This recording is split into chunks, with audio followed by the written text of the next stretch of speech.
Welcome to True Crime Continent, where we shine a light on the darkest truths and seek understanding in the face of unspeakable tragedy.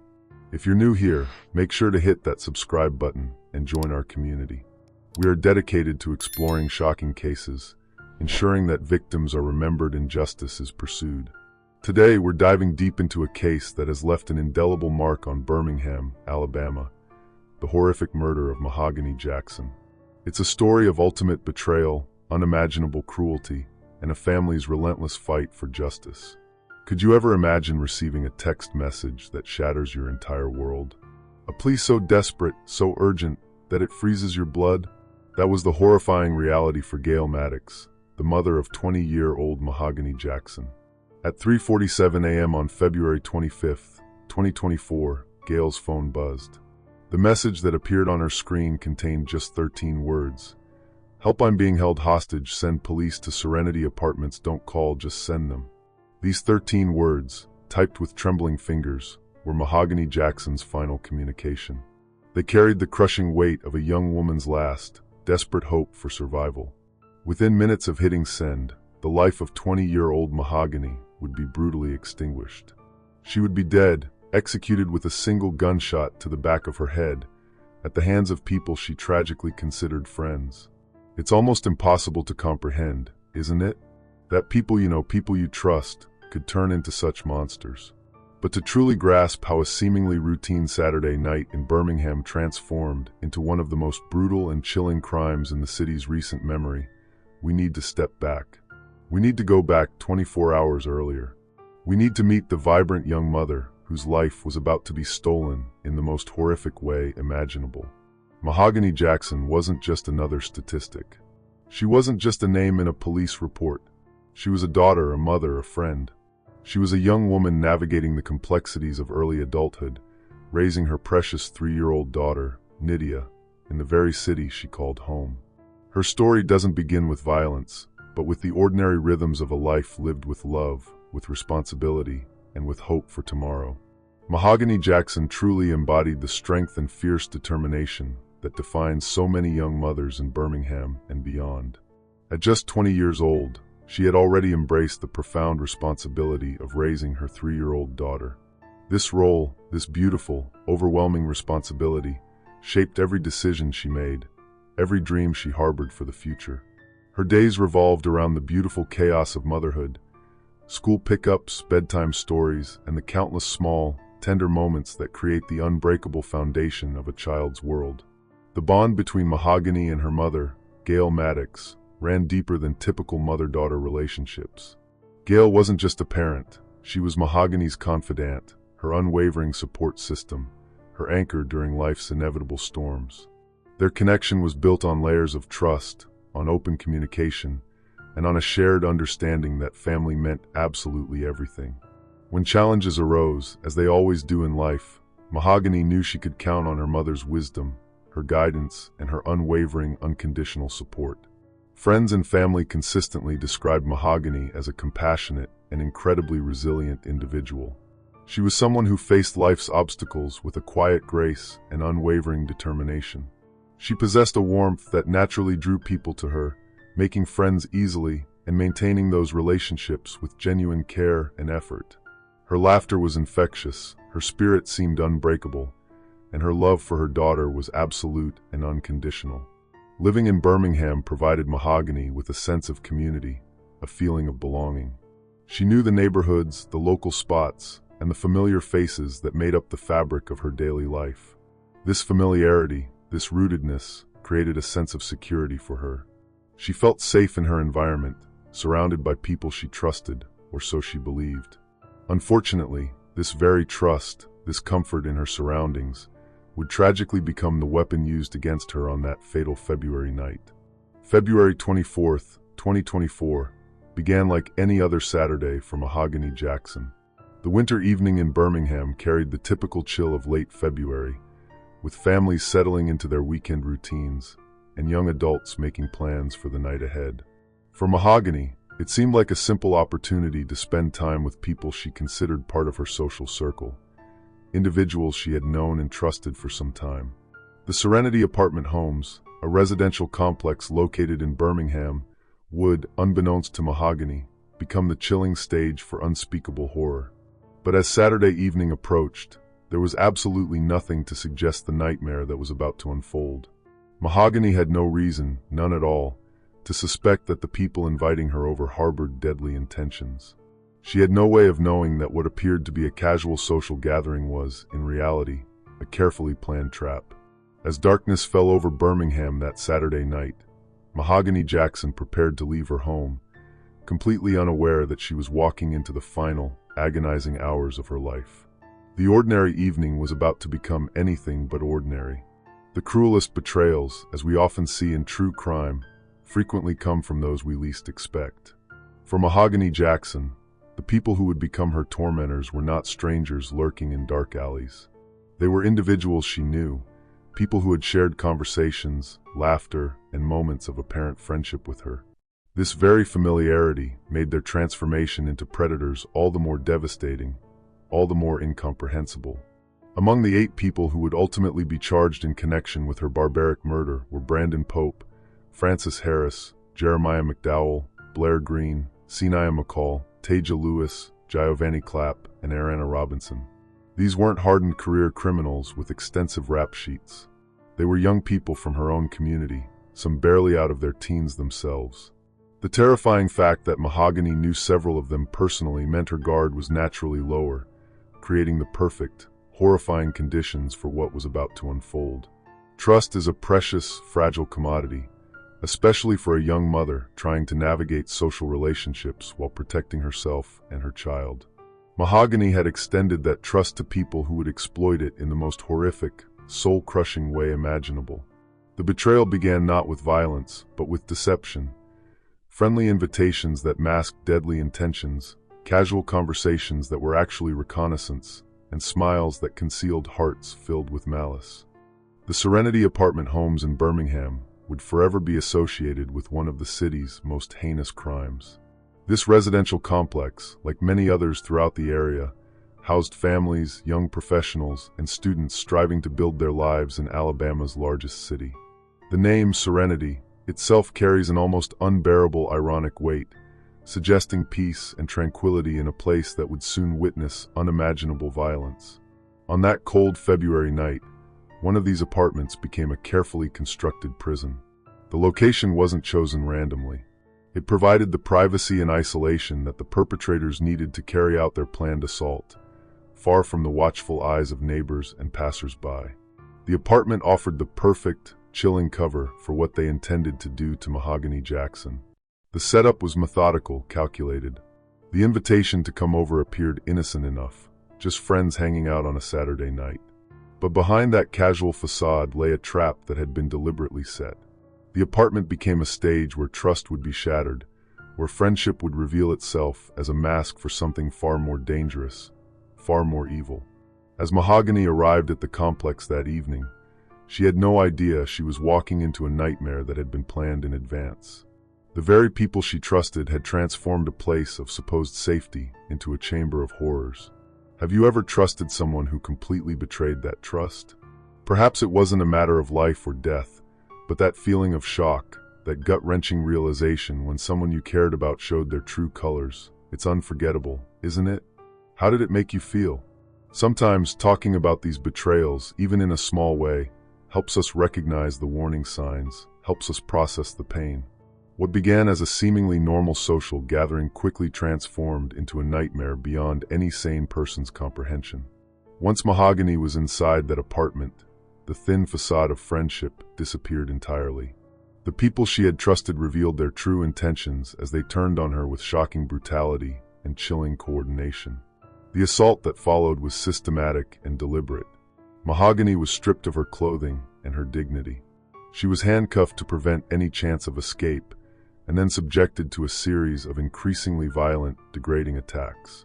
Her captors beat her mercilessly, spat on her, and forced her to perform degrading acts at gunpoint. Each act of violence seemed designed not just to harm her physically, but to break her spirit completely, to strip away every ounce of her humanity. Perhaps most disturbing of all, her tormentors meticulously documented their crimes. They recorded the assault on their phones, capturing every agonizing moment of Mahogany's suffering for reasons that truly defy human understanding. This decision to film their heinous actions would later become absolutely crucial evidence for law enforcement. But in those horrific hours, it served only to add another layer of humiliation, another layer of psychological torture, to an already unbearable situation. For several agonizing hours, Mahogany endured this torture, while her captors showed no mercy, no hesitation, and no recognition of her humanity whatsoever. The young mother who had entered that apartment as a friend was now fighting, desperately, for her very survival. At 3:47 a.m. on February 25, 2024, Gail Maddox's phone buzzed. It was an incoming text message. What she read on her screen would haunt her forever, a message etched into her soul. "Help, I'm being held hostage. Send police to Serenity Apartment Homes. Don't call, just send them." The message was brief, stark, but it contained crucial details that revealed Mahogany's utter desperation and her profound awareness of the gravity of her situation.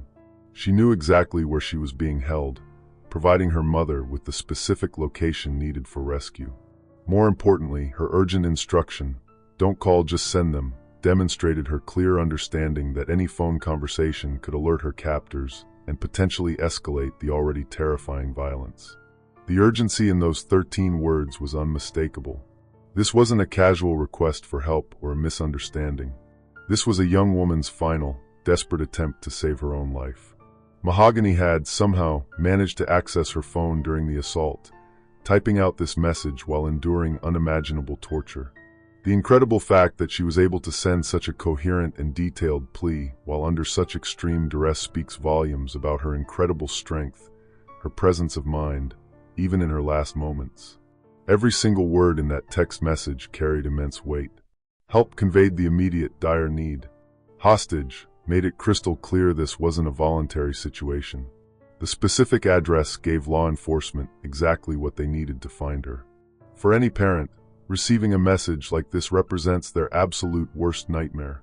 Gail Maddox, who had shared such an incredibly close bond with her daughter, suddenly found herself thrust into every mother's most terrifying scenario.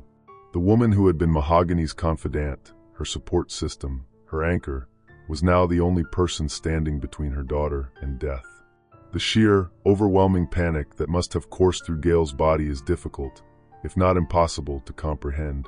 In the middle of the night, jolted awake by a message that shattered her world, she had to process the unthinkable reality that her daughter was in mortal danger. The specific instruction not to call meant she couldn't even hear Mahogany's voice, couldn't offer words of comfort, couldn't give reassurance.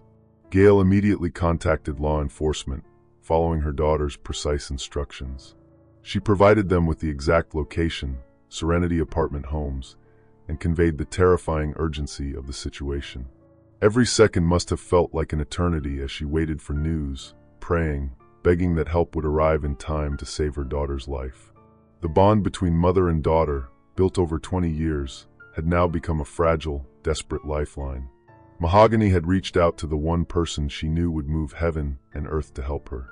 Unfortunately, even a mother's fierce love couldn't overcome the pure evil that had already taken hold. Investigators believe that Mahogany's captors discovered she had sent that desperate message to her mother. And this discovery, tragically, sealed her fate. Whether they saw her with the phone, noticed her typing, or became aware through some other chilling means, the realization that law enforcement might be on the way triggered the final, and most deadly, phase of their attack. The knowledge that help was potentially coming, that rescue was a possibility, should have been Mahogany's salvation. But instead, it became her death sentence.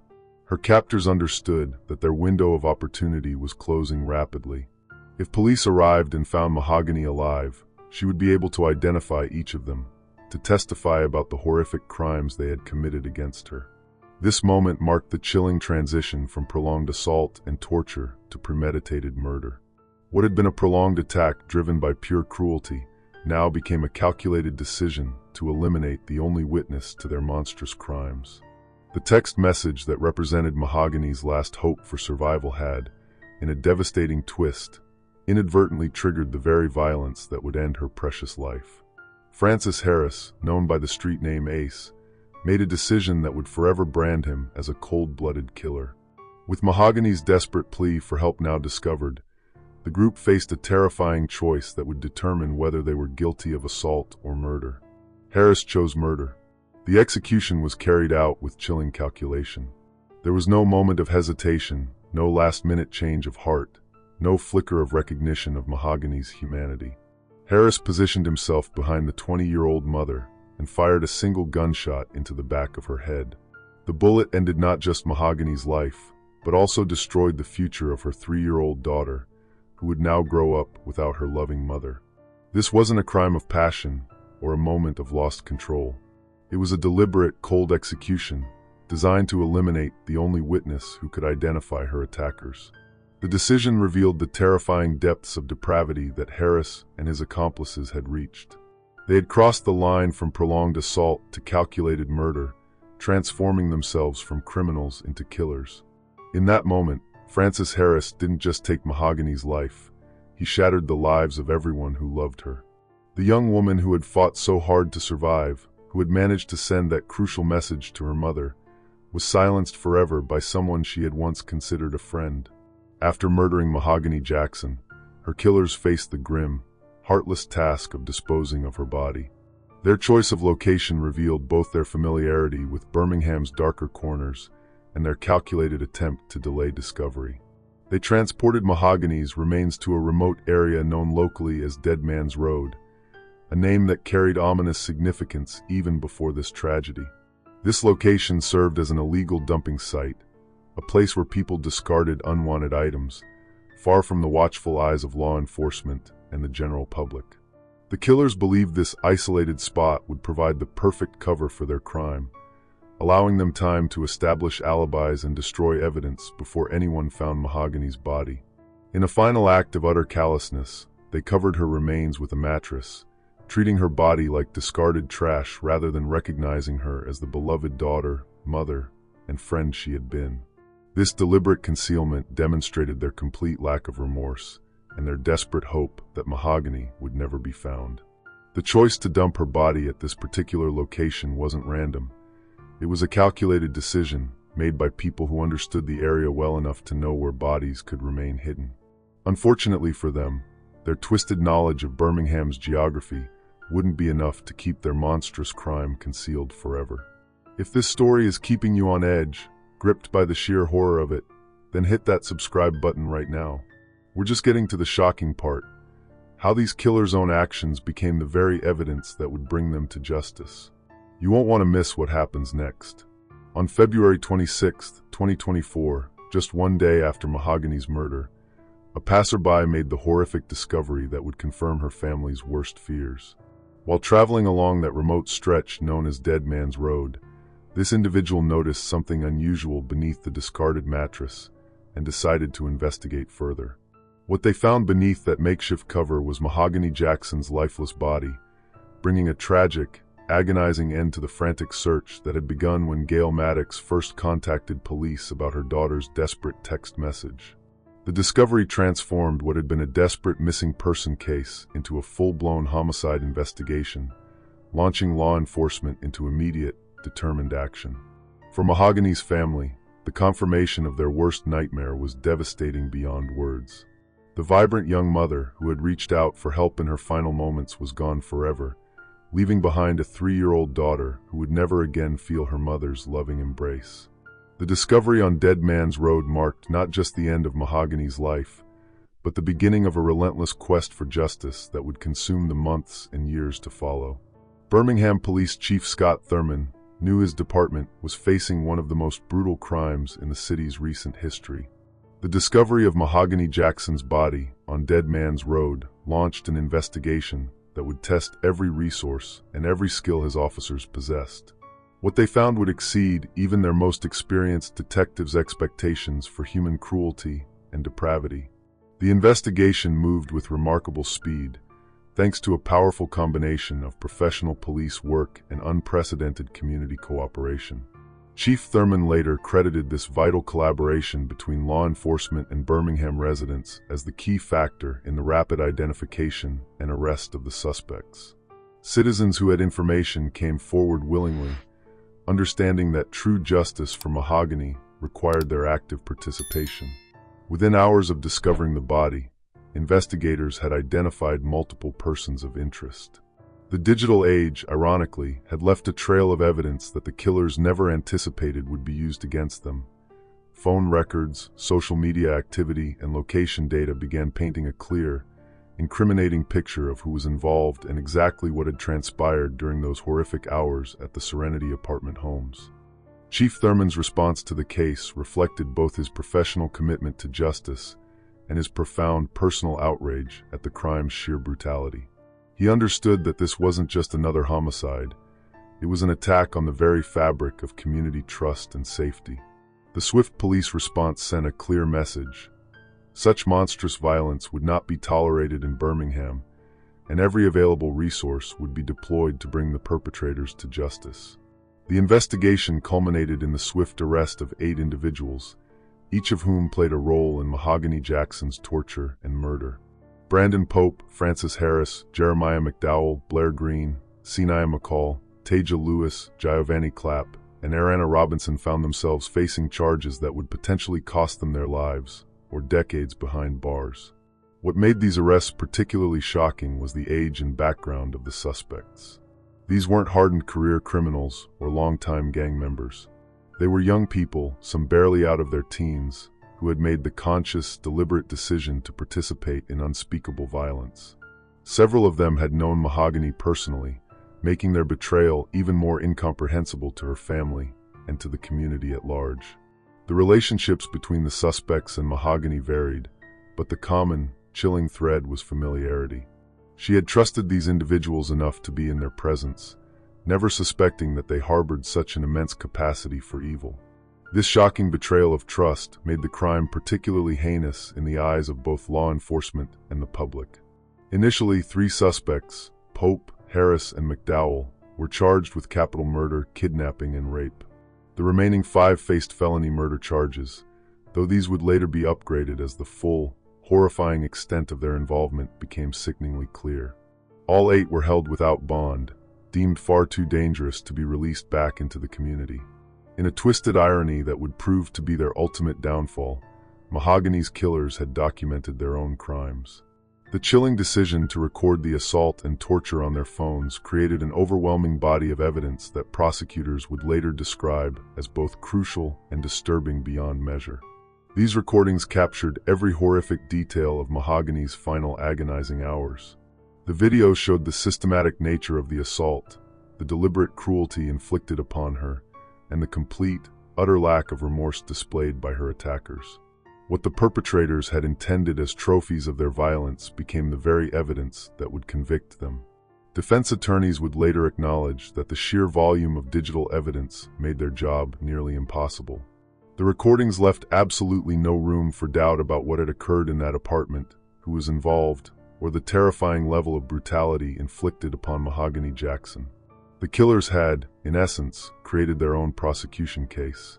The existence of these videos also provided investigators with crucial timeline information, helping them reconstruct the precise sequence of events and understand each suspect's exact level of participation. Modern technology, which the killers had used to document their crimes, became the very tool that ensured justice for Mahogany. Their arrogance in recording their actions had sealed their fate, just as surely as they had sealed hers. The legal proceedings that followed Mahogany Jackson's murder would prove to be as complex and emotionally draining as the crime itself was brutal. Jefferson County District Attorney Danny Carr faced the challenging task of prosecuting 8 defendants for one of Birmingham's most heinous crimes, with the state seeking the ultimate penalty, the death penalty, for several of the accused. As the case progressed through the court system, charges were upgraded to reflect the full, horrifying scope of each defendant's involvement. All 8 suspects eventually faced capital murder charges, with prosecutors arguing that the premeditated nature of the crime and its extreme brutality warranted consideration of the death penalty. The legal team emphasized that this wasn't a spontaneous act of violence, but a calculated, prolonged assault that shockingly escalated to murder. District Attorney Carr profoundly understood the emotional toll this case was taking on Mahogany's family, and he repeatedly reminded them that justice operates as a marathon, not a sprint. The extensive digital evidence, while overwhelming in its clarity, required careful presentation and painstaking analysis. Pretrial hearings stretched on, as defense attorneys struggled with the mountain of undeniable evidence against their clients. The court proceedings became a true test of the legal system's ability to handle such a complex case involving multiple defendants, extensive video evidence, and charges carrying the terrifying possibility of execution. Each hearing brought Mahogany's family closer to justice, but it also forced them to relive the nightmare of her final, agonizing hours. The sheer brutality of Mahogany Jackson's murder sent shockwaves throughout Birmingham and the broader Alabama community. The crime struck at the heart of what people believed about safety, about trust, and about the fundamental bonds that hold communities together. The horrifying fact that a young mother had been tortured, raped, and killed by people she knew challenged everyone's assumptions about personal security. Vigils were quickly organized at the Serenity apartment complex, the very place where Mahogany had suffered her final hours. Community members gathered to light candles, offer prayers, and show unwavering solidarity with her grieving family. These gatherings became powerful symbols of collective mourning and a fierce determination that such unspeakable violence would not be tolerated or forgotten in their city. The public outcry extended far beyond Birmingham's city limits. Social media platforms filled with expressions of outrage, profound sympathy for Mahogany's family, and relentless demands for swift justice. The case became a tragic rallying point for broader discussions about violence against women, about community safety, and about the crucial responsibility of citizens to protect one another. Local leaders, religious figures, and community activists used Mahogany's story to highlight broader issues of violence prevention and the immense importance of building stronger, more vigilant neighborhoods.